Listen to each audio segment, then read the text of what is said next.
It's your boy Mizzy, and I'm here today to break down the Georgia versus Georgia Tech game.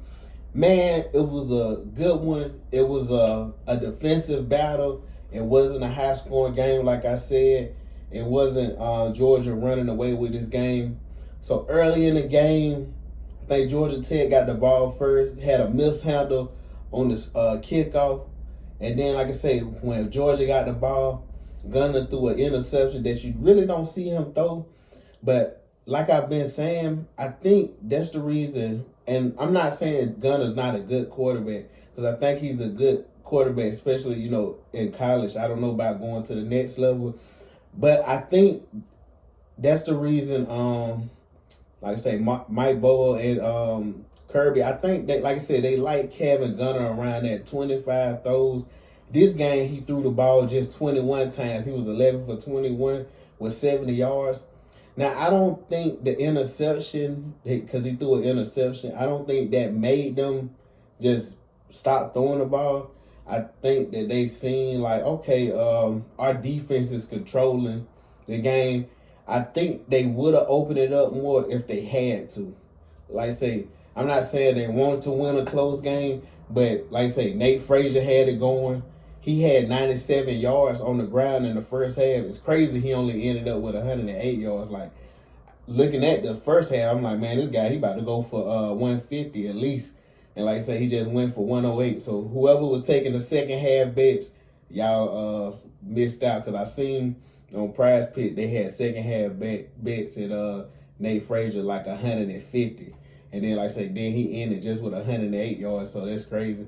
But anyways, like I said, man, Georgia, they I think if you're watching this game, if I'm really critiquing Georgia, I think this is the reason sometimes the offense, when they play certain games, they struggle, because it's hard to just turn it off and turn it on.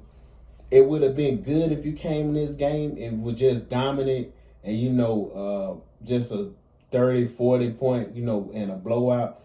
But you see when they get in these moments that the offense just sputters and they just get in lapses. Like I say, this game, Georgia offense, they were 6 for 14 on third down, if I'm remembering correctly. So, and like I said, Georgia Tech, they was 4 for 11 on third down. When you're playing teams with better offense, especially going into the playoffs, if you're playing teams, like I said, when Georgia played Ole Miss, they was scoring. I really think that's Ole Miss got one of the best offenses, but also they got one of the defense that gives up so many points. You got to be able to stop somebody. But like I said, man, when you going in the playoffs, if you have one of those days that you're less than 50% on third down, or you at 50% and you're struggling, then you can get in those games that, like I say, it's hard to have your offense just sputtering sometimes. And like I say, Gunner today, I think at a certain moment, Georgia was like, look, we're running the ball today. Even once they came out in the second half, I just never think they was scared of Georgia Tech winning this game. So it made them feel comfortable, like, man, look, we just going to run the air out the ball. And like I say, man, even though Georgia Tech did at the end of the game, they had a, like I said, I guess you could say they had a little life.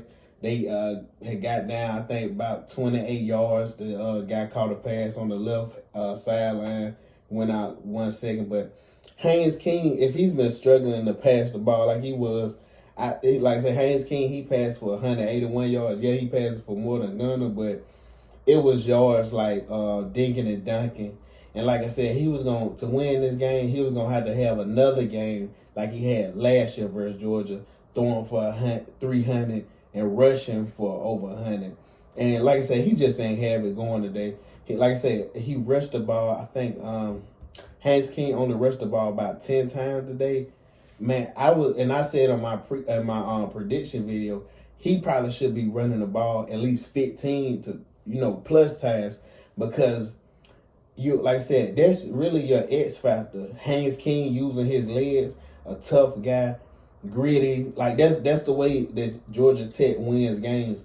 And like I say, if he's not, being Superman, or like, pulling out the cape and, just rushing for 100 yards, and and keeping them in third and short. Because especially once Georgia Tech get a third and long, you really had no worries of, like I said, they got a couple good wide receivers. They okay, but they don't have no guys.